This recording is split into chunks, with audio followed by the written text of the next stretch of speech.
RCIT की smart class में आपका स्वागत है। ये होगी सिंपल, इजी एंड बेस्ट। बिना टाइम वेस्ट किए वीडियो को शुरू कर देते हैं। तो हमारा पहला प्रश्न है, पिक्चर को काट छांट, समायोजन, संपादित और साझा करने के लिए उपयोग कर सकते हैं। तो इसका सही आंसर हो जाएगा, वो हो जाएगा आपका ऑप्शन है माइक्रोसॉफ्ट ऑफिस पिक्चर मैनेजर। तो अगला प्रश्न है कि माइक्रोसॉफ्ट ऑफिस पिक्चर मैनेजर है, तो आपको बताना है कि आपका माइक्रोसॉफ्ट ऑफिस पिक्चर मैनेजर क्या होता है। तो ये तस्वीर प्रबंधन सॉफ्टवेयर है, अर्थात तस्वीर से जुड़ा हुआ सॉफ्टवेयर होता है। अगला प्रश्न है कि आउटलुक माइक्रोसॉफ्ट एक्सचेंज किस प्रकार के खातों का समर्थन करता है। तो जो आपका माइक्रोसॉफ्ट आउटलुक होता है वो POP3 और कौन सा IMAP खातों का समर्थन करता है। अगला प्रश्न है कि आमतौर पर किस प्रकार का ईमेल खाता व्यापार सेटिंग में उपयोग किया जाता है। तो आपको क्या बताना है, ईमेल खाता व्यापार में। तो व्यापार में किस ईमेल का उपयोग करेंगे, माइक्रोसॉफ्ट एक्सचेंज का। तो ये इसका सही आंसर हो जाएगा। विंडोज़ 10 में किस फंक्शन के द्वारा CD DVD को किसी और तीसरे सॉफ्टवेयर के बिना बर्निंग कर सकते हैं। तो हम CD और DVD को विंडोज़ 10 में किसके द्वारा बर्न कर सकते हैं। तो इसका सही उत्तर है वो है option C, disc burning function, क्योंकि डिस्क बर्निंग फंक्शन के द्वारा हम CD या DVD को बर्न कर सकते हैं, डेटा ट्रांसफ़र कर सकते हैं।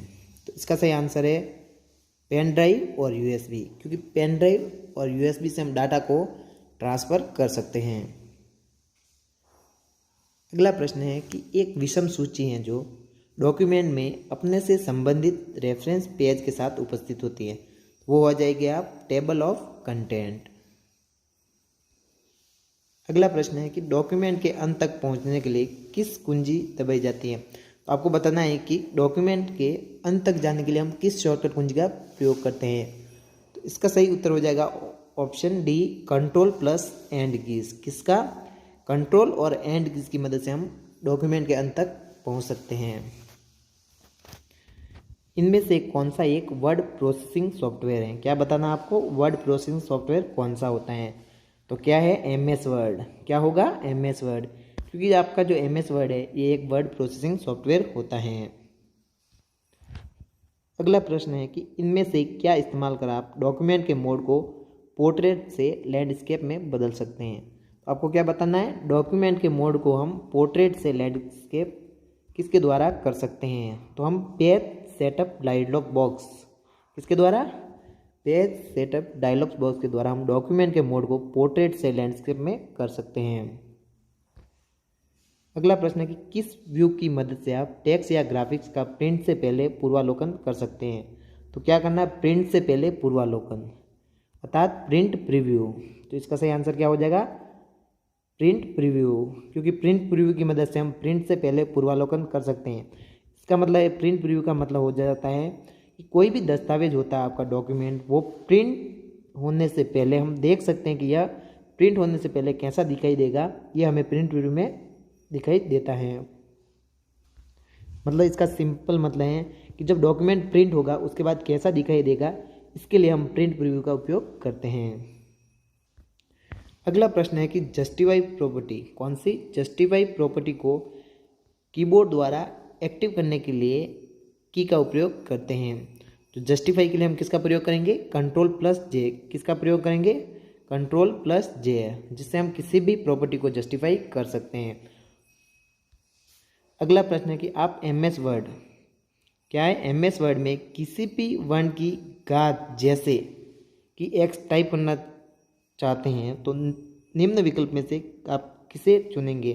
तो इसके लिए हम किसे चुनेंगे, सुपर स्क्रिप्ट को। किससे चुनेंगे, सुपर स्क्रिप्ट से।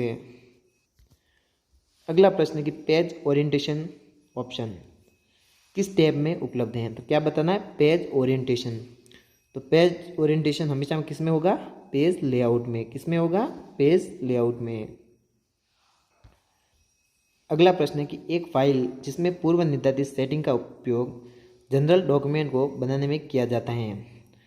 तो जनरल डॉक्यूमेंट बनाने के लिए हम किसका प्रयोग करते हैं। तो जनरल डॉक्यूमेंट बनाने के लिए हम किसका प्रयोग करेंगे, टेम्पलेट्स का। किसका? टेम्पलेट का। अगला प्रश्न है कि सिक्योरिटी ट्रस्ट सील सत्यापन का सबसे लोकप्रिय प्रकार है, तो क्या हो जाएगा वो? सर्वर सत्यापन और वेबसाइट सत्यापन, क्योंकि सिक्योरिटी ट्रस्ट सील के द्वारा हम सर्वर सत्यापन कर सकते हैं और वेबसाइट सत्यापन कर सकते हैं। अगला प्रश्न है कि इलेक्ट्रॉनिक अभिलेखों के साथ छेड़छाड़ करना किस प्रकार की धारा है, तो ये हो जाएगी आपकी धारा कौन सी होगी? धारा को इंग्लिश में सेक्शन कहते हैं, तो हो जाएगा बस सेक्शन 43। क्या हो जाएगा? सेक्शन 43। अगला प्रश्न है कि कंप्यूटर ओनर की स्वीकृति या अनुमति के बिना कंप्यूटर नेटवर्क सिस्टम तक पहुंचने का प्रयास करता है, तो जो आपके ट्रोजन हॉर्स, स्पाईवेयर और वायरस, ये सभी कंप्यूटर ओनर होता है उसकी स्वीकृति के बिना कंप्यूटर पहुंचने का प्रयास करते हैं। एक मजबूत पासवर्ड होना चाहिए। तो मैंने आपको पिछले कितनी वीडियो में बता चुका हूँ कि मजबूत पासवर्ड में क्या होना चाहिए, जिसमें कम से कम 8 वर्ण होने चाहिए। तो एक मजबूत पासवर्ड में कम से कम 8 वर्ण होने चाहिए, और ये वर्ण भी हो सकते हैं, अक्षर हो सकते हैं, संख्या हो सकती है, वर्णों का संयोजन भी हो सकता है। इससे क्या बनेगा? एक मजबूत पासवर्ड। अगला प्रश्न है कि DNS का पूरा नाम है, तो DNS का पूरा नाम हो जाएगा डोमेन नेम सर्वर, और इसके लिए आप हमारे फुल फॉर्म वाले वीडियो जरूर देखें, जिसमें आपको टॉप 50 फुल फॉर्म बताई गई है। उससे आपको बहुत ही ज़्यादा मदद मिलेगी RSAT को पास करने के लिए, और आप एग्ज़ाम की काफ़ी अच्छी तैयारी कर पाएंगे। आपके द्वारा विजिट की गई सभी वेबसाइट का एक रिकॉर्ड रखता है, तो कौन रखता है? Web browser. तो हम जो भी वेबसाइट विजिट करेंगे इसका रिकॉर्ड कौन रखेगा? आपका ब्राउज़र, या फिर से उसे वेब ब्राउज़र भी कहते हैं। निम्न में से कौन सा मेलिंग शिष्टाचार के रूप में माना जाता है, तो वो हो जाएगा संक्षिप्त उचित विषय। क्या हो जाएगा? संक्षिप्त और उचित विषय। अगला प्रश्न कि मोबाइल में लोकेशन सेवा प्रदान करता है, तो कौन करेगा? GPRS। कौन करेगा? GPRS। क्या? गलत हो जाएगा। तो सही क्या है? वो हो जाएगा GPS। क्या हो जाएगा? GPS। ऐसे क्या है कि कभी भी आपको कंफ्यूज करने के लिए GPS लिखा हुआ और GPRS लिख सकते हैं। इस प्रकार कंफ्यूज नहीं होना है, क्वेश्चन को ध्यान से पढ़ना है और ध्यान रखना है कि उसका गलत आंसर नहीं हो जाए। इसलिए मैंने आपको कंफ्यूज करने के लिए सोचा कि थोड़ा कंफ्यूज हो जाएंगे, तो अब देखते हैं कौन इसका सही आंसर देता है। तो इसका सही आंसर हो जाएगा D। क्या हो जाएगा? GPS। क्या हो जाएगा? GPS। ये क्या करता है? मोबाइल में लोकेशन सेवा प्रदान करता है, और GPS का पूरा नाम हो जाएगा ग्लोबल पोजिशनिंग सिस्टम। तो ये भी एग्जाम के लिए इंपॉर्टेंट है, याद रखना। GPS का पूरा रूप क्या है? Global positioning system. अगला प्रश्न है कि पहली एंड्रॉयड ऑपरेटिंग सिस्टम को रिलीज हुई थी, तो पहली एंड्रॉयड ऑपरेटिंग सिस्टम कब रिलीज हुई? तो वो थी गूगल ने एस्ट्रो की थी। क्या की थी? गूगल ने एस्ट्रो। और ये कब रिलीज हुई थी? अगस्त 2008। कब हो गई? अगस्त 2008। तो सॉरी, इसका सही आंसर है गूगल ने एस्ट्रो, ये सही है। और ये अगस्त नहीं, सितंबर, क्या ये सितंबर 2008 में लॉन्च की गई थी। और इसके अलावा अगर आपसे पूछ लिया जाए कि दुनिया का सबसे ज़्यादा यूज़ किया जाने वाला ऑपरेटिंग सिस्टम कौन सा है, वो हो जाएगा आपका एंड्रॉयड, और उसके बाद आ जाएगा iOS, और इसके बाद विंडोज़ और दूसरे सारे ऑपरेटिंग सिस्टम आते हैं। तो अगला प्रश्न है कि निम्न में से कौन सा मोबाइल OS नहीं है? तो आपको क्या बताना है? इनमें से कौन सा मोबाइल OS नहीं है? क्या बताना है? कौन सा मोबाइल OS नहीं है, अर्थात मोबाइल का ऑपरेटिंग सिस्टम नहीं है। तो एंड्रॉयड आपका मोबाइल ऑपरेटिंग सिस्टम होता है, तो ये गलत हो जाएगा, क्योंकि इसमें क्या पूछा है? मोबाइल OS नहीं है। iOS भी मोबाइल OS होता है, और विंडोज़ क्या होता है? कंप्यूटर वाला ऑपरेटिंग सिस्टम होता है। क्या होता है? कंप्यूटर वाला। और लाइनक्स OM ये क्या है आपका? ये ऑपरेटिंग सिस्टम नहीं होता है। यहाँ पे मोबाइल OS पूछा है, तो एंड्रॉयड और iOS तो मोबाइल है, विंडोज़ मोबाइल OS नहीं है। तो ये क्वेश्चन थोड़ा आपका गलत हो जाएगा। इसका सही आंसर ऑप्शन D होगा। इसमें क्या है? OS बताना है। तो ये तीन ही तो OS है। क्या है? तीन ही OS हैं। ओ सॉरी, आपका सही आंसर ये नहीं होगा, क्योंकि विंडोज़ में भी बीच में विंडोज़ ने भी अपने फ़ोन लाए थे जिसमें विंडोज़ OS चलता था। तो क्या होगा? उसकी वजह से ये तीनों तो क्या हो जाएंगे? मोबाइल OS हो जाएंगे, क्योंकि एंड्रॉयड का तो आपको पता ही है, और iOS का भी पता है जो कि एप्पल के आईफोन में होता है, और विंडोज़ ने भी अपना मोबाइल OS लाया था। तो जिसकी वजह से ये तीनों गलत ऑप्शन हो जाएंगे। और आपका लाइनक्स OM ये किसी भी प्रकार का मोबाइल OS नहीं होता है। अगला प्रश्न है कि निम्न में से किस अवसर पर राष्ट्रीय मतदाता सेवा पोर्टल की शुरुआत हो गई थी। तो NVSP की शुरुआत कब की गई थी। तो ये हुआ था आपके नेशनल वोटर डे पर। कब किया गया था, नेशनल वोटर डे पर। राष्ट्रीय मतदाता सेवा portal NVSP national voter service portal. तो NVSP का फुल फॉर्म हो जाएगा नेशनल वोटर सर्विस पोर्टल, जिसे हम हिंदी में राष्ट्रीय मतदाता सेवा पोर्टल कहते हैं, के उपयोग कर हम देख सकते हैं। तो इसकी मदद से हम मतदाता सूची में नाम को देख सकते हैं, अपने बूथ AC और PC को देख सकते हैं, नया मतदाता पंजीकरण कर सकते हैं और चुनावी रोल में भी प्रविष्टियों का सुधार कर सकते हैं। तो ये सभी कार्य हम राष्ट्रीय मतदाता सेवा पोर्टल से कर सकते हैं। अगला प्रश्न है कि एक बार जब हम भुगतान करते हैं और पासपोर्ट बुकिंग करते हैं, क्या करते हैं, पासपोर्ट बुकिंग, उसके उपरांत आप प्रिंट करते हैं। तो जब भी हम पासपोर्ट बुकिंग करते हैं तो उसके बाद हम क्या करेंगे, क्या प्रिंट करते हैं, ARN। अगला प्रश्न है कि अनेक प्रकार की वित्तीय समावेश योजनाओं में उपयोग होता है।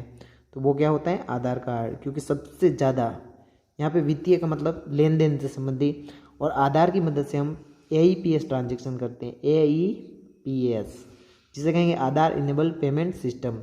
तो सबसे ज़्यादा हम लेन देन के लिए किसका उपयोग कर सकते हैं, तो हम आधार का प्रयोग कर सकते हैं और आधार से ही हम लेन देन कर सकते हैं। इन सभी में से किसी से भी हम लेन देन नहीं कर सकते हैं।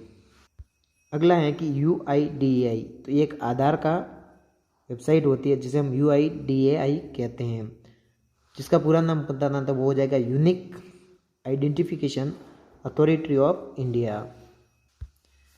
अगला है कि PNR स्टेटस, अराइवल, डिपार्चर जैसी सेवाओं की सूचना देखने के लिए भारतीय रेल ने सेवा शुरू की है, जिसमें SMS के माध्यम से जानकारी मिल जाती है। तो मैंने आपको क्या बताया था, SMS के लिए हम 139 का उपयोग करते हैं। और इसके लिए हम ला रहे हैं आपके लिए टॉपर व्यू, जिसमें आप कुछ आसानी से और भी क्वेश्चन के आंसर जान सकते हैं। तो टॉपर व्यू मदद करेगा आपके RSAT के वो क्वेश्चन जानने में जो कि आपके एग्जाम में पूछे जा सकते हैं इस टॉपिक से रिलेटेड। तो भारतीय रेल के लिए अथोराइज वेबसाइट है IRCTC। क्या हो जाएगी, IRCTC, जिसका मतलब है कि Indian railway catering and tourism corporation. और इसके अलावा वेबसाइट कौन सी है, IRCTC, जिसे भारतीय रेल के लिए उपयोग किया जाता है। और इसके लिए SMS सर्विस किसके माध्यम से उपलब्ध है, 139 के माध्यम से। इसके अलावा IRCTC के द्वारा हमें एक PNR नंबर मिलता है। तो क्या मिलता है, PNR स्टेटस लिखा हुआ है ना, जो PNR नंबर हो जाएगा उसका मतलब हो जाएगा पैसेंजर नेम रिकॉर्ड। तो ये भी इम्पोर्टेंट टॉपिक हैं RSAT टॉपर व्यू की ओर से आपके लिए।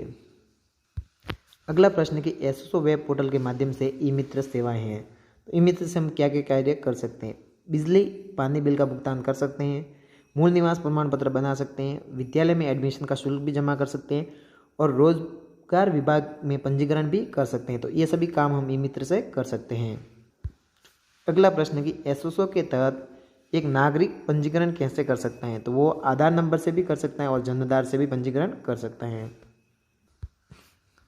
राजस्थान सरकार ने किस माध्यम से नागरिकों की सभी विभागों की ई-सेवाओं तक पहुंच को सरल बनाने के लिए क्या किया है, सिंगल लॉग इन इंटरफेस का उपयोग किया है।